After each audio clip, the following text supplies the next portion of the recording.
The evening air in Washington, D.C. carried that faint chill that warned of autumn's full arrival. Street lights blinked on one by one, painting the sidewalks in warm amber hues as commuters hurried toward the metro. The city buzzed with life. But for Melanie Shaw, it was just another long day finally coming to an end. She adjusted her bag on her shoulder, stepping out from the staff entrance of Georgetown Medical Center. The hospital's faint antiseptic smell clung to her scrubs, and her sneakers ached from hours of constant movement. Still, there was peace in the quiet walk home. The rhythm of the city felt like a heartbeat she'd learned to move with. Melanie wasn't one to complain. Her life was simple, steady, and filled with purpose. She lived with her mother Grace and younger sister Lily in a modest brick apartment near DuPont Circle. Her mother always said she'd been born with a healer's hands, and she carried that truth proudly. But beneath her calm, professional smile, Melanie kept something locked away, the memory of a love that once shattered her trust.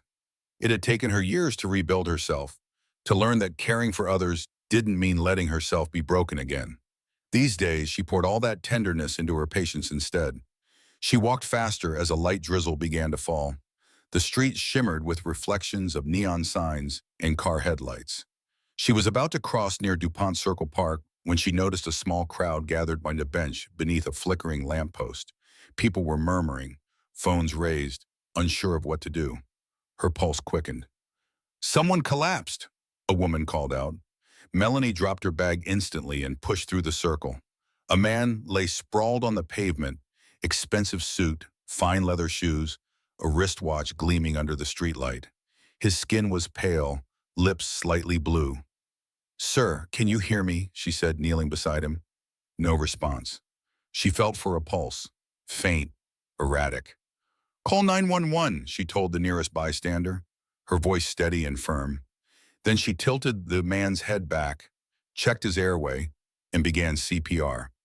Her palms pressed against his chest, counting rhythmically. 1, 2, 3, 4. The drizzle turned heavier, but she didn't stop. Her hair stuck to her forehead, her scrubs soaked through, yet she moved with practiced precision. When the man gasped faintly, she almost cried out in relief. Sirens wailed in the distance. "Hang on," she whispered, leaning close. "You're going to be okay." The ambulance arrived moments later, red lights reflecting on wet asphalt. Paramedics rushed out, and Melanie gave them a quick summary of his vitals. One of them looked at her curiously. "You're from Georgetown Med, right?" She nodded, stepping back as they lifted the man onto a stretcher. "I'll ride with you. I'm a nurse." Rain pattered against the ambulance windows as they sped through traffic. Melanie watched the monitor, silently praying. For reasons she couldn't explain, something about this stranger stirred an ache inside her, a sense that this night would change more than just his life. At the ER, the staff moved with urgent efficiency. Melanie helped stabilize him until a doctor took over. When she finally stepped aside, she caught her first real glimpse of him under the bright hospital lights. He was handsome in a quiet, refined way, sharp jawline, streaks of gray in his dark hair, the kind of man whose presence commanded a room even while unconscious. When the attending physician approached her, his tone held surprise. "Do you know who that is?" Melanie shook her head, wiping rain from her cheeks. "That's Dominic Santoro. Some people know the name." Her brows lifted slightly. She'd heard whispers before, on news segments in hushed conversations, but she'd only seen a man who had stopped breathing on a sidewalk, not a symbol of power or wealth. "Well," she said softly, "tonight he was just someone who needed help." Hours later, the hospital had quieted. Melanie sat in the corner of the recovery room, charting notes for the attending team. Dominic Santoro lay still but stable, connected to monitors that beeped steadily. When he stirred, his eyes fluttered open, dark, clouded with confusion. Where am I?" he rasped. "Georgetown Medical," she said gently, stepping closer. "You collapsed, but you're safe now." He blinked slowly, studying her face as if trying to remember something. "You were there." She smiled faintly. "Yes, you gave us quite a scare, Mr. Santoro." He exhaled shakily, the ghost of a smile touching his lips. "Then I suppose I owe you my life." "Just doing my job," she said, though her voice softened at his tone. He looked like a man used to control, yet now he seemed oddly vulnerable. a quiet strength beneath exhaustion. Before she left, she scribbled a short note and placed it on his bedside table, wishing you a speedy recovery. Nurse Melanie Shaw, then she walked away, unaware that her name would echo in his thoughts long after she was gone. Back at home, Melanie's mother and sister were still awake, sitting in the living room. There she is, our night shift hero, her mom teased, waving the TV remote. We heard about that man who collapsed near DuPont Circle. You were there, weren't you? Melanie chuckled, kicking off her wet shoes. You know me too well, Mama. Her younger sister, Lily, looked up from her phone. Did you really save someone important? Melanie rolled her eyes. I didn't even know who he was. Everyone's life matters the same. Her mom smiled approvingly. That's exactly why you're so good at what you do. Melanie smiled but stayed quiet. When she finally lay in bed that night, the city's hum fading beyond her window, her mind wandered back to the man's face, pale under the streetlight, his hand clutching hers just before he was lifted into the ambulance. Why couldn't she stop thinking about him? The next morning, Dominic Santoro woke in a private room surrounded by machines and silence. Rocco, his right hand for 15 years, stood near the window, arms crossed, watching the street below with the vigilance of someone who never truly rested. Sir, Rocco said, turning when he heard movement, you collapsed near DuPont Circle. Doctors say it was exhaustion and dehydration. Nothing life-threatening. Dominic frowned faintly, his voice rough. How did I even get to the hospital? Rocco hesitated. Apparently a nurse found you, performed CPR before the ambulance arrived. He handed over a small folded note. Dominic unfolded the paper. The handwriting was neat, graceful. Wishing you a speedy recovery. Nurse Melanie Shaw. His thumb brushed the ink light to him. Melanie Shaw, he murmured, the name settling on his tongue like a secret worth keeping. She didn't leave any contact information, Rocco said. No, Dominic said quietly, eyes tracing the words again. She wouldn't. He leaned back against the pillows, staring at the sterile ceiling. He'd spent years surrounded by people, associates, advisors, those who owed him favors, yet rarely anyone who made him feel seen. But the memory of her calm voice, the steadiness in her eyes as he faded in and out of consciousness, stayed with him like an anchor. For the first time in a long while, Dominic Santoro, a man who could make problems disappear with a phone call, felt something he couldn't explain. Gratitude, curiosity, and an odd warmth that refused to fade. A few days later, Melanie walked through the hospital corridors, clipboard in hand, checking patient charts. The morning sun filtered through the tall windows, painting golden patches on the floor. Darlena Cruz, her colleague and closest friend, leaned against the nurse's station. Hey, superhero, how's your mysterious patient? Melanie laughed. You're never going to let that go, are you? Not when the whole hospital's buzzing about it. Elena grinned. He apparently sent flowers to the ER. Melanie raised an eyebrow. Really? Maybe you made quite an impression. Melanie brushed it off, though her cheeks warmed slightly. I just did what any nurse would do. Still later that afternoon, as she walked past the hospital lobby, she froze. Standing by the reception desk, dressed in a tailored charcoal suit, was Dominic Santoro himself, looking healthier, sharper, and entirely out of place among the hospital's everyday bustle. He held a bouquet of white lilies. Their eyes met, and the noise around her faded. He smiled, a genuine, grateful smile. Miss Shaw. Mr. Santoro, she managed, trying not to sound flustered. I wanted to thank you in person, he said, stepping closer. For saving my life, I owe you more than flowers, but it's a start. She took the bouquet, smiling softly. You don't owe me anything, Mr. Santoro. I'm just glad you're okay. He hesitated, studying her face. Would you let me buy you coffee sometime? Just to say thank you properly. Melanie's instinct was to decline. She'd learned long ago not to blur lines between her work and personal life. But something in his tone, humble, earnest, made her pause. Just coffee? She asked, one brow raised. He smiled. Just coffee. And for the first time in a long while, she felt her heart shift, not in fear, but in possibility. As he left, Melanie stood holding the lilies, watching the door close behind him. She told herself it was just gratitude, nothing more. But deep down, she knew that this night, the night everything changed, had started something far more powerful than either of them yet understood. A week passed, but the moment kept replaying in Dominic's mind. The rain, the sirens, and the voice that had called him back from the edge. He'd faced rival families, federal investigations, and betrayals that would have destroyed lesser men. But remembering the way Melanie Shaw looked at him that night, calm, steady, full of compassion, disarmed him completely. He had everything a man in his position could want: influence, respect, territory. Yet lately his life had felt hollow, a series of meetings, negotiations, and quiet dinners alone in a mansion too large for one person. Until that nurse appeared.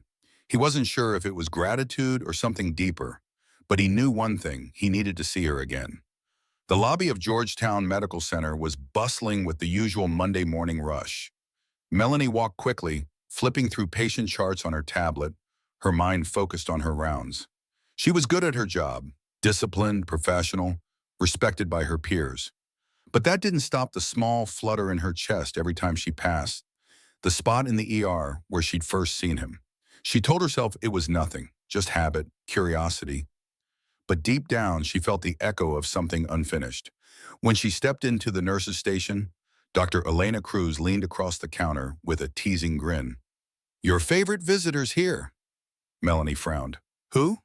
Elena nodded toward the lobby. "The man you revived. He's impossible to miss." Melanie turned, and sure enough, there he was, tall, composed, dressed in a navy suit that probably cost more than her car. But it wasn't his wealth that caught her attention. It was his expression. He wasn't there as a powerful man. He was there as someone genuinely grateful. She hesitated before walking over, her heartbeat picking up. "Mr. Santoro," she greeted politely, tucking a loose strand of hair behind her ear. "You shouldn't be here. You're supposed to be resting." Dominic smiled. "I feel better than ever. Thanks to you." "I was just doing my job," she said, smiling slightly. He held up a small bag.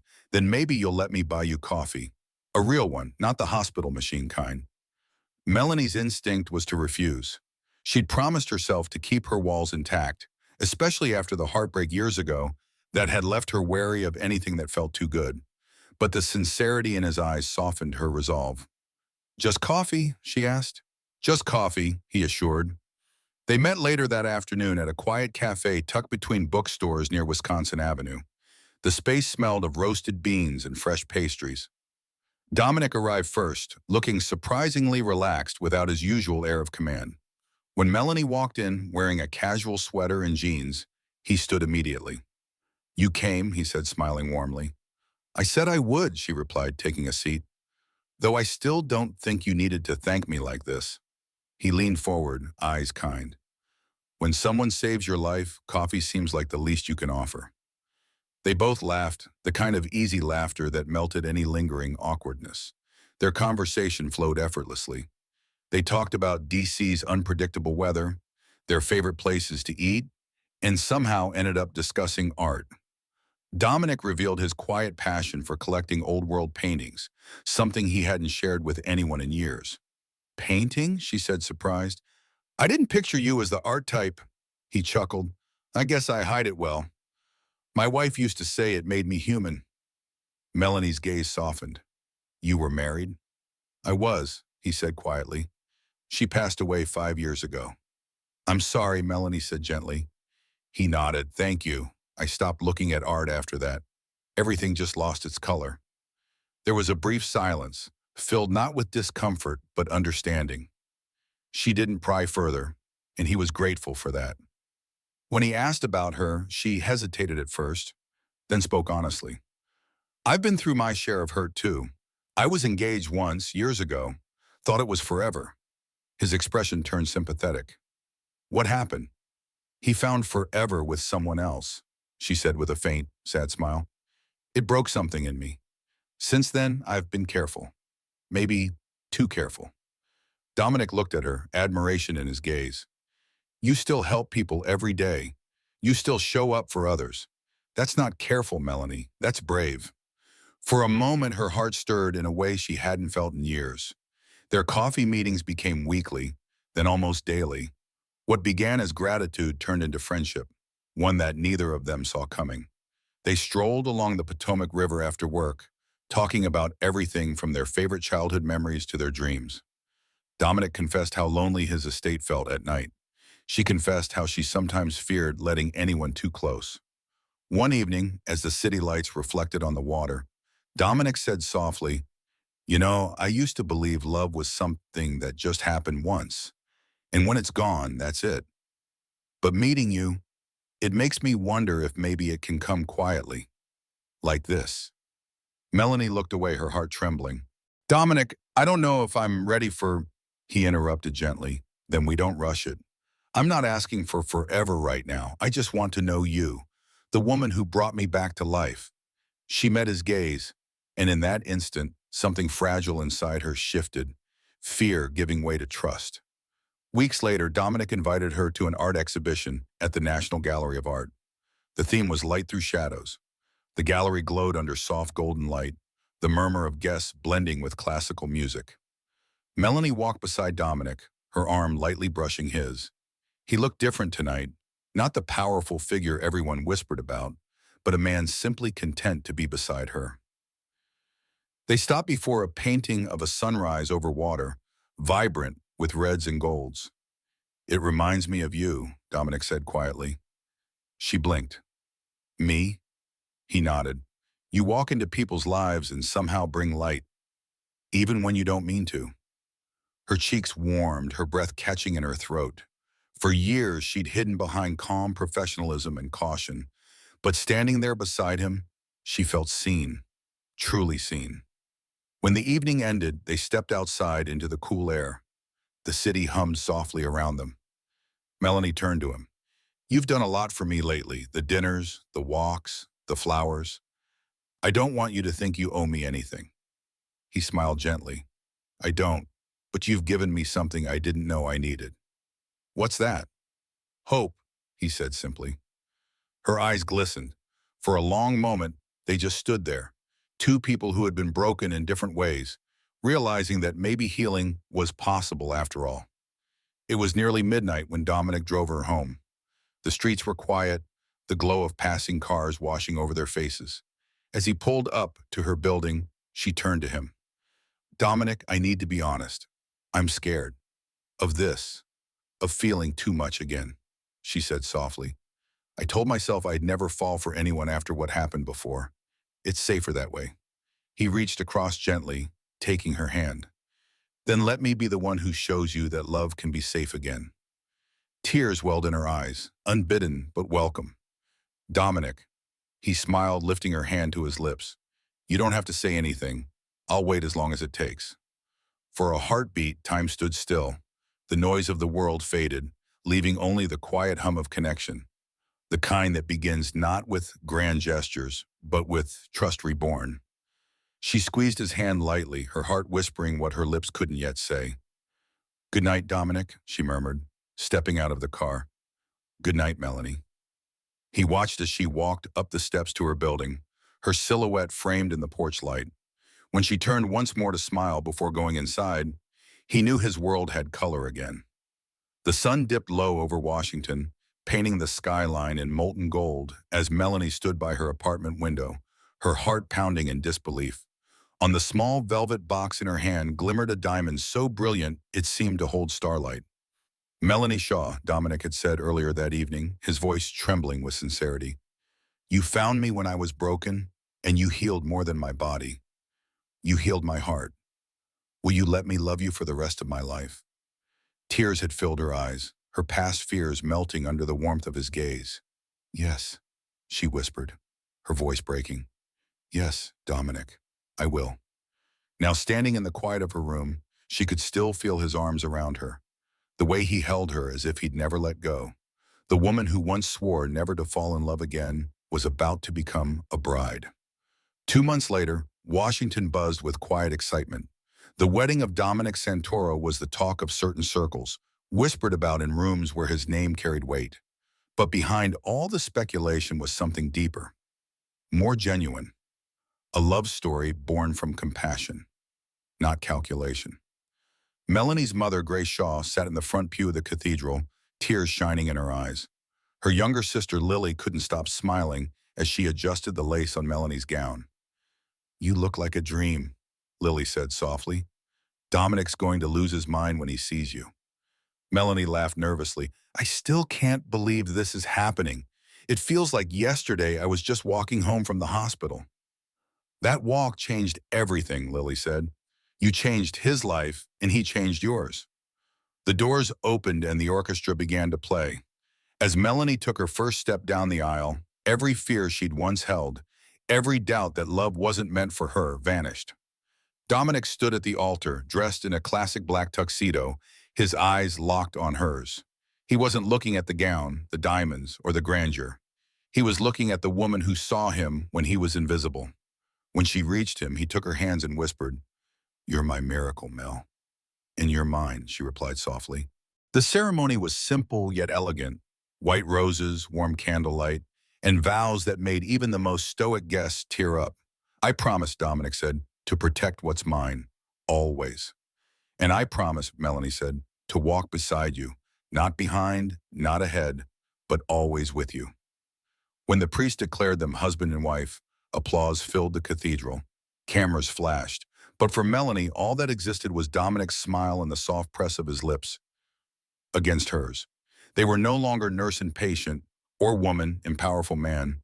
They were simply two souls who had found each other in the chaos of life. Their honeymoon began in Paris, a city that seemed to sing in color and light. Dominic had arranged a private suite overlooking the Eiffel Tower. Every evening, as the lights flickered across the skyline, they would sit by the window, sipping wine and sharing stories. Melanie leaned against his shoulder one night, the city's glow reflecting in her eyes. "You know, I used to think happy endings were for other people," she said softly. "But now it feels real." Dominic turned to her, brushing a curl from her face. "You deserve happiness, Mel. You always did. You just needed someone to remind you." They walked hand in hand through Montmartre, shared crepes by the Seine, and laughed like two people discovering life all over again. One morning they visited the Pont des Arts Bridge, the famous Lovelock Bridge. Melanie brought a small golden padlock she'd bought from a street vendor. "What should we write?" she asked. Dominic thought for a moment, then smiled. "To the woman who found me." She smiled back, writing the words carefully before they locked it onto the rail and tossed the key into the Seine. "Forever sealed, he said. "Forever," she whispered, her heart full. From the romance of Paris to the luxury of Dubai, their love seemed to bloom in every place they went. The Burj Al Arab gleamed against the sky like a sail of silver, and from their suite overlooking the Arabian Gulf, they watched the waves shimmer beneath the desert moon. On their final night in Dubai, Dominic surprised her with a private dinner on a yacht. The deck was covered in fairy lights, the table adorned with white roses, her favorite. As they ate, soft music drifted from a live violinist nearby. The air was warm, filled with jasmine and sea breeze. "Mel," Dominic said suddenly, his tone tender, "you've changed the way I see everything. Power, influence, all of it. None of it ever filled me. But you make me feel alive." Melanie blinked back tears, reaching for his hand. "You gave me back faith in love, Dominic. You showed me that it's not about perfection. It's about trust." He smiled, bringing her hand to his lips. "Then promise me one thing." "What's that?" "No matter what happens, no matter how busy life gets, we'll always come back to this. To us. To the way we feel right now." "I promise," she whispered. Dominic pulled her into his arms, and they danced slowly under the moonlight. No music, no audience, just the sound of their hearts finding rhythm together. When they returned to Washington weeks later, life didn't feel ordinary anymore. It felt purposeful. Dominic continued managing his affairs, but now his focus extended beyond business. With Melanie by his side, he quietly funded a medical initiative for nurses, scholarships, healthcare support, resources for underserved communities. He never announced it publicly. He simply made it happen. Melanie continued working at the hospital, not because she had to, but because she loved it. Her patients often smiled when they recognized her. "You're Mrs. Santoro, aren't you?" one elderly patient said one afternoon. "The nurse who married, well, you know." Melanie chuckled. "Yes, that's me, but today I'm just your nurse." That humility, that gentle grace was what Dominic loved most about her. Every evening when he came home, he would find her laughing with Lily and their mother, cooking dinner like any other day. Their house was filled with warmth, not wealth, laughter, not luxury. Sometimes when he couldn't sleep, Dominic would lie awake watching her, still amazed by how fate had led her to him that night. A simple nurse walking home who changed everything. Months later, Melanie walked through the park where it had all begun, the very spot where she had found Dominic collapsed that evening. Now, a small bronze plaque gleamed on the side of the bench, engraved with simple words, "For the moment that changed everything. DM." She sat down, smiling softly, and felt a pair of arms slide around her from behind. Dominic kissed her cheek. "I thought I'd find you here."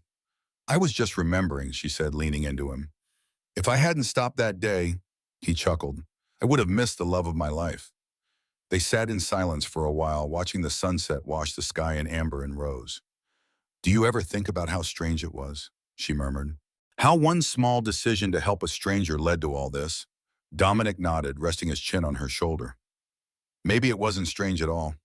Maybe it was destiny." Melanie smiled, her fingers finding his. "Then destiny has excellent timing." The city hummed softly around them. But in that small corner of Washington, time seemed to stand still. Just a nurse and a man who'd learned that power meant nothing without someone to share it with. Two hearts intertwined forever by the simplest act of kindness.